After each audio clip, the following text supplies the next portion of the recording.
అక్క దోసకాయ చెట్టు పూత పూసింది. పూసిందిరా దోసకాయలు మస్తు మనకి, మస్తు దోసకాయలు మనకి.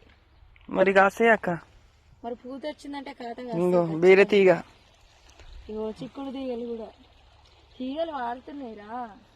మస్తు కూరగాయలు మనకి ఇక, మస్తు అంటే మస్తు కూరగాయలు. ఎండలు అయితే మస్తు కొడుతున్నాయి. ఒక్క రోజు నీళ్ళు పెట్టకపోయినా ఎండిపోయేటట్టున్నాయి, అంత ఎండ కొడుతుంది అన్నమాట. ఏంటి అక్క పేరు? వంకాయ చెట్లు.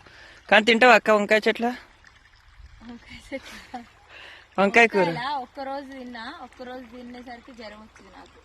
ఇక ఇంత మంచిగా మలిచినాయి చూడండి దోస చెట్లు. నీకు వంకాయ కూర పడలేదు అంటుంది, పడలేదు కావచ్చు. ఇక పుచ్చగింజ చెట్లు ఇవి అయితే పుచ్చ చెట్లు.